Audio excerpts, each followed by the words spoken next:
The rain tasted like rust. Elias Thorne spat it from his lips, pulling his fedora lower against the perpetual drizzle that clung to the town of Hollow Creek, West Virginia. He's been tracking whispers for weeks, whispers of a collector, a man who trafficked in shadows, and a string of disappearances that the local sheriff, a man named Brody with eyes as weary as a hound dog, seemed all too eager to dismiss as unfortunate accidents. Elias wasn't convinced. He specialized in the things people didn't want to believe in. He was a retriever of lost things, not just objects, but memories, hopes, and sometimes souls. He's been paid handsomely for his services, and the sum offered by the family of young Sarah Milligan, the latest disappearance, was enough to warrant a closer look. Hollow Creek wasn't on any map that mattered. Nestled deep within the Appalachian Mountains, the town existed in a perpetual twilight, the dense foliage swallowing what little sunlight dared to penetrate. The houses were close together, leaning on one another for support, the windows dark and vacant like empty sockets. A sense of oppressive silence hung in the air, broken only by the dripping rain and the distant caw of a crow. He found the collector's residence at the edge of town, a sprawling Victorian mansion perched atop a small hill. It loomed against the stormy sky, its gables like grasping claws. The place was surrounded by a wrought iron fence, rusted and overgrown with ivy. A single, flickering gas lamp illuminated the entrance, casting long dancing shadows that seemed to writhe with a life of their own. The front door was unlocked. Elias pushed it open, stepping into a cavernous hallway filled with the scent of dust and decay. The air was heavy, suffocating. Portraits lined the walls, their subjects staring down at him with unsettlingly intense gazes. He couldn't quite place the people in the portraits. The faces seemed to shift and distort in his peripheral vision. He found the collector in a vast library surrounded by towering bookshelves filled with strange and unsettling volumes. The man was tall and gaunt, with eyes that burned with an unnatural intensity. He wore a dark suit impeccably tailored, and a silver pocket watch chain dangled from his vest. His name was Silas Blackwood. "Mr. Thorne, I presume?" Blackwood's voice was smooth, almost silken. "Has been expecting you. I understand you've been acquiring items of interest," Elias said, carefully choosing his words. He didn't want to antagonize Blackwood, not yet. Blackwood smiled, a thin, predatory curve of his lips. "Indeed, I am a collector of curiosities, of things lost and forgotten, things that possess a certain resonance. And the disappearances," Elias pressed. "The Milligan girl, for example." Blackwood's smile widened.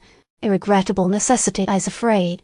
Certain items require a catalyst, a touch of life to awaken their true potential."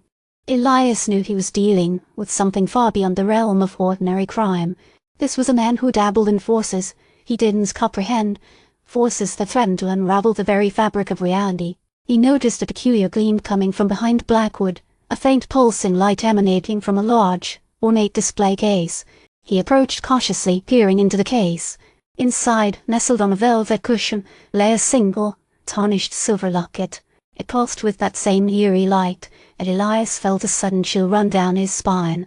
The locket seemed to be drawing something out of the air, a palpable sense of despair and loss. "That locket," Elias began, but Blackwood cut him off. "The heart of Hollow Creek," Blackwood said, his voice dripping with reverence. "It contains the distilled brief of this town, a legacy of sorrow and regret. It amplifies emotions, draws them out, makes them tangible."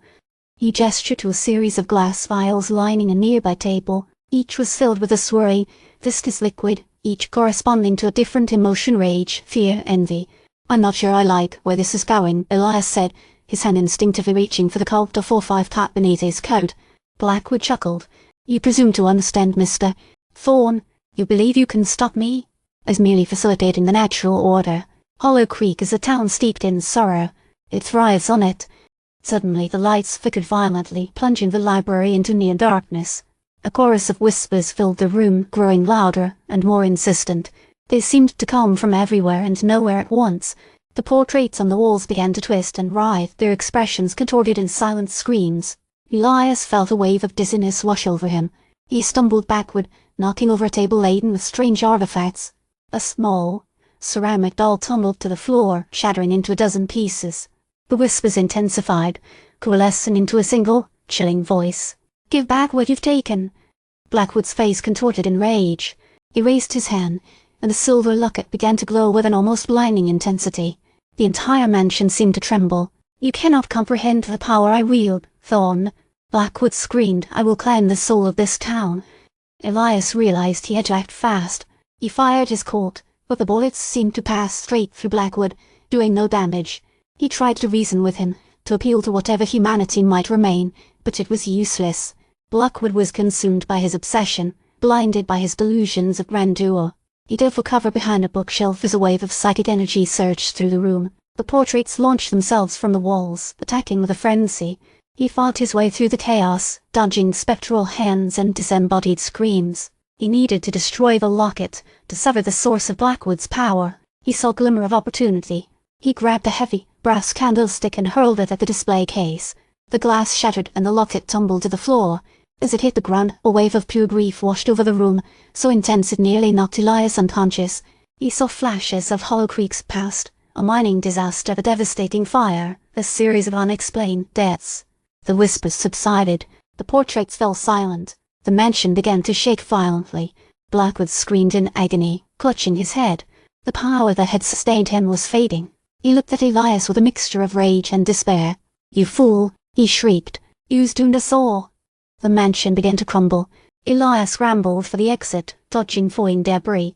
He didn't have time to look back. He knew that Hollow Creek was forever changed. He felt a profound sense of sadness and loss. He knew, too, that this was far from over. The heart of Hollow Creek was broken, but the grief it contained was still out there, waiting to be awakened.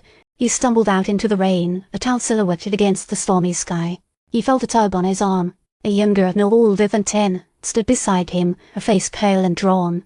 "Thank you," she whispered. "You saved us." Elias looked at her, his heart heavy. He didn't know if he had truly saved anyone. He knew that Hollow Creek would forever be haunted by its past.